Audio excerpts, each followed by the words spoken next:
अमरकंटक से सबसे बड़ी खबर सामने आई है। बर्फानी आश्रम अमरकंटक के महंत महामंडलेश्वर आचार्य बालयोगी लक्ष्मणदास पर बलात्कार के आरोप लगे हैं। आरोप में बताया गया है कि लक्ष्मणदास जान से मारने की धमकी देता था और 5 वर्षों से शारीरिक शोषण कर रहा था। क्या है पूरा मामला, सब कुछ आपको बताएंगे, लेकिन उससे पहले यह जरूरी है कि महिला के आरोपों में कितनी सच्चाई है। हालांकि ये तो पुलिस विवेचना के बाद ही सामने आएगा। फिलहाल तो महंत लक्ष्मणदास के ऊपर बलात्कार के आरोप लगे हैं। आइए आपको बताते हैं कि महिला ने क्या आरोप लगाए हैं। दरअसल डिंडौरी जिला निवासी महिला ने महंत पर आरोप लगाते हुए शिकायत में बताया है कि 6 वर्ष पहले उसके पति का देहांत हुआ था। दुखों का पहाड़ उस पर टूटा। 2 बच्चों के पालन पोषण के लिए काम की तलाश में निकली तब बर्फानी आश्रम अमरकंटक में गेट का कार्य चल रहा था। उसी काम में लग गई और 3 महीने तक मजदूरी की। उस समय उसे 150 रुपये मजदूरी मिलता था।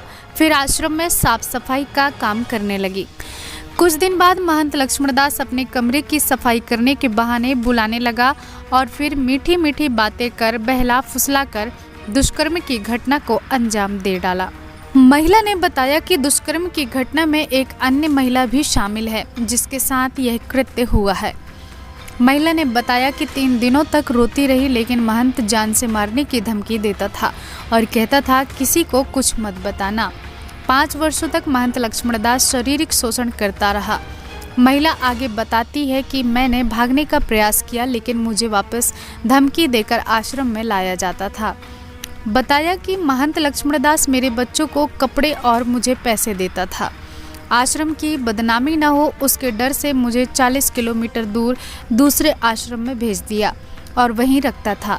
जब मुझसे सहन नहीं हुआ तो मैंने थाने में पहुंचकर घटना की जानकारी दी और शिकायत दर्ज कराई है। आपको बता दें, पुलिस ने महिला की शिकायत पर बर्फानी आश्रम महंत महामंडलेश्वर आचार्य बालयोगी लक्ष्मणदास पर धारा 376 2N पंजीबद्ध कर विवेचना में लिया है।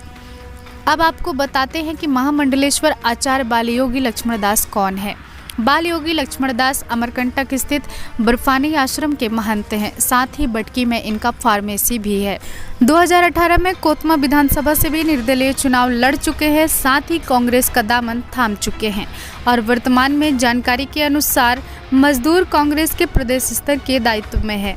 हालांकि अब देखना होगा कि घटना की क्या सच्चाई सामने आती है। फिलहाल तो इस खबर से लोगों में आक्रोश है और नगर में सनसनी मची हुई है।